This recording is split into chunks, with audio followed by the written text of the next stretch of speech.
Sujana Arundhati Roy. Colorful demonstration and weekend marches are vital but alone are not powerful enough to stop wars. Wars will be stopped only when soldiers refuse to fight, when workers refuse to load weapons onto ships and aircraft, when people boycott the economic outposts of empires that are strung across the globe from the public power in the age of empire.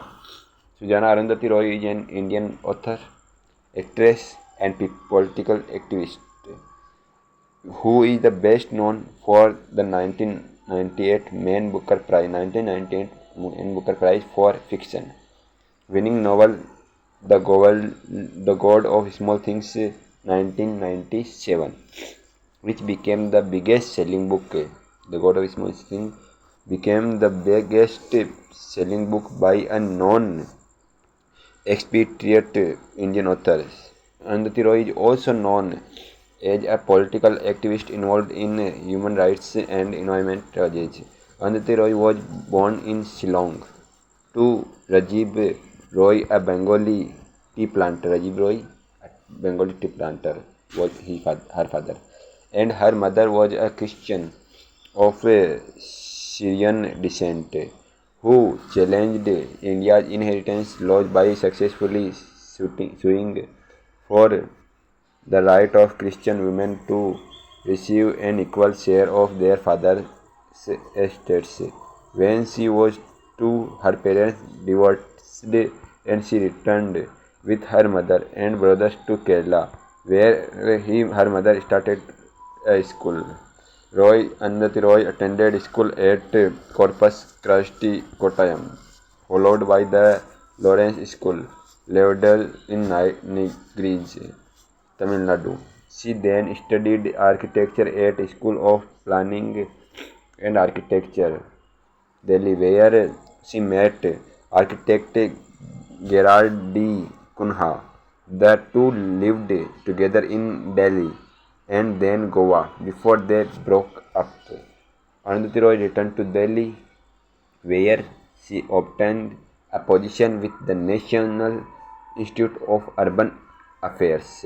In 1984, Arundhati Roy met independent female filmmaker Pradeep Krishan, who offered her Arundhati Roy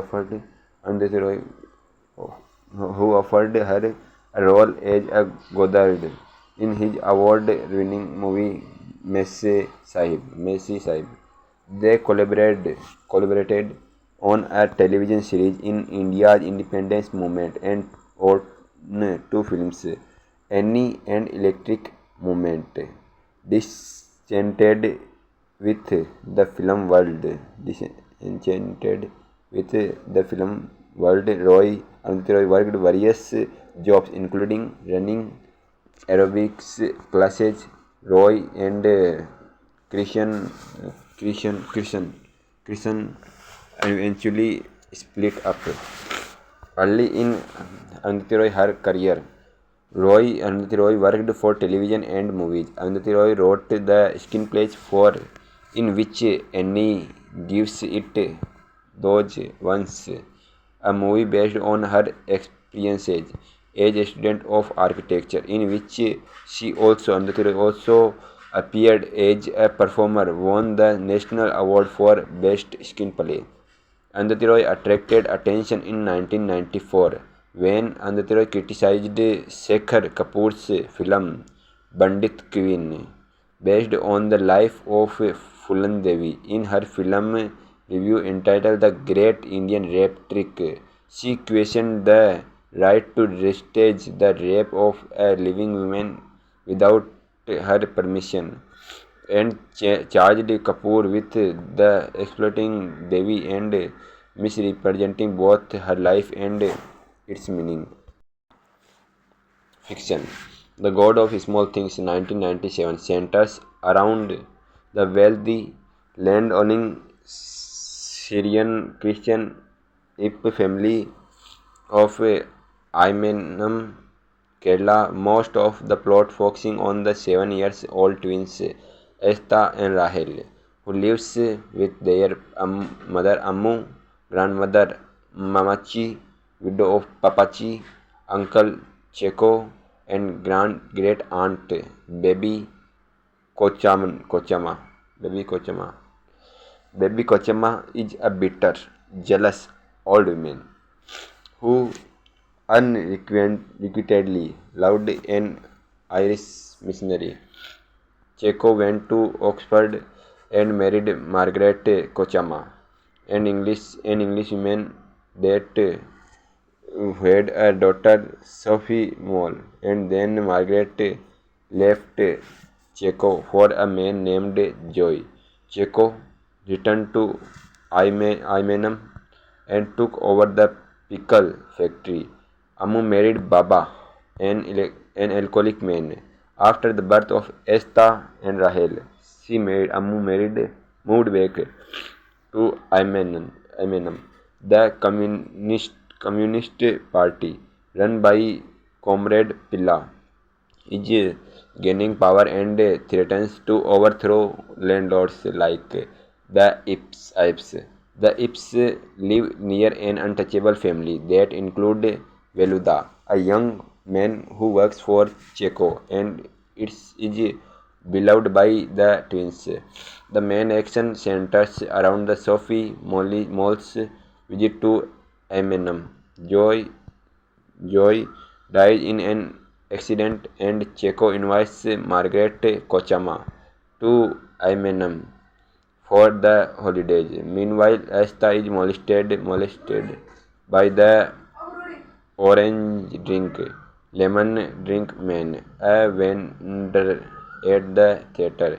The next day, Sophie and Margaret arrive, and the family returns to Eminem. Asta fears that the orange drink man will come for him, so he and Rahel find a boat and row across the river to the history house, the abandoned home of an English man who went native. Veluda and Amu meet at the river and they continue to meet every night for the next 2 weeks. Finally, Velia Pepin, Veluda's mother, comes to Mamachi and confesses says his son's relation with Ammu. Mamachi and baby Kochama lock Ammu in her room, where she screams that the twins are stones around her neck.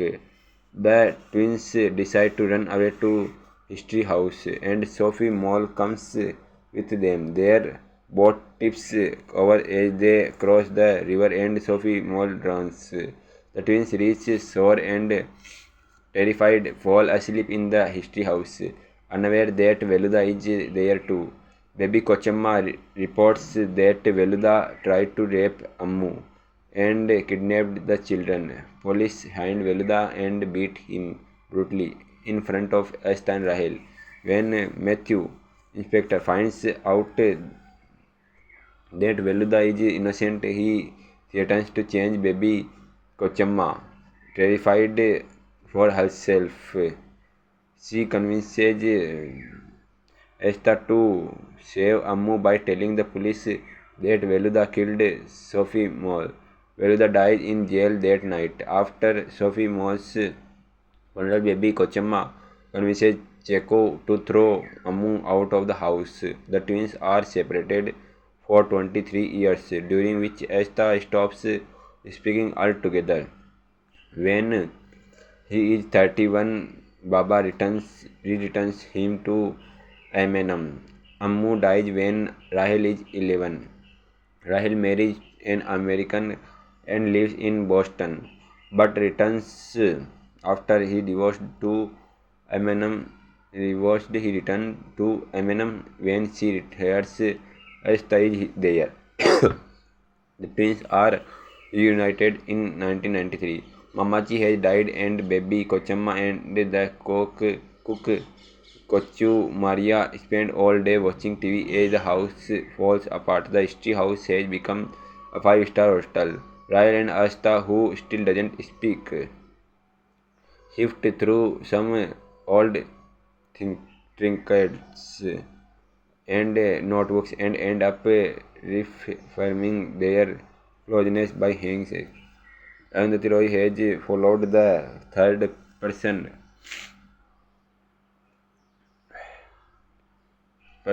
narrative in this novel, and the entire story is narrated from the point of view of Rahel.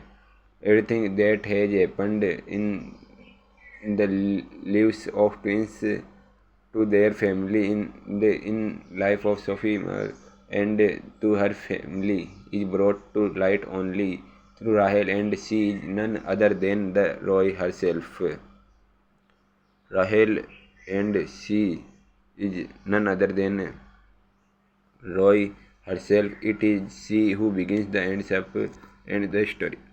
The novel ends in the middle of the story, and it ends with Amu and Velda making love, and it ends the the word tomorrow.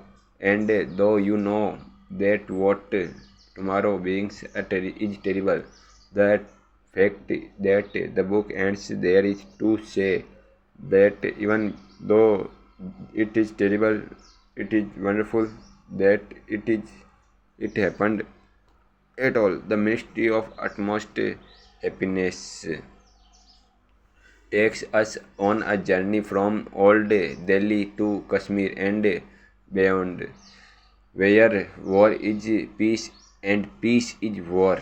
Where is peace and peace is war. It is an aching love story and decisive demonstration, a story told in a whisper, in a shout, through unsentimental tears, and sometimes with a bitter laugh. Each of its characters is indelibly, tenderly rendered. Its heroes are people who have been broken by the world they live in, and then rescued, patched together by acts of love and by hope. The tale begins with Anjum Aftab, who is a hijra. She decided to become a woman and joins the community of hijra called the Khwabgah, or the House of Dreams, where a group of transgender people live together. One of them explained to Anjum why God made hijras. He decided to create something, a living creature that is incapable of happiness, so he made us. Further, she explained that what makes grown ups unhappy, like husbands beating wives, cheatings, husband beatings, wives cheatings, Hindu Muslim rights, India Pak war, outside things that settle down eventually, but for us, he right is inside us. The war is inside us. Indo Pak is inside us. It will never settle down. It cannot. Let us she decides to leave Khwabga and moves to local cemetery and named it a Jannat, or paradise. Anjum adopt one child, Janab, which she found in streets of Delhi, and care them as a mother, but one day that baby disappears.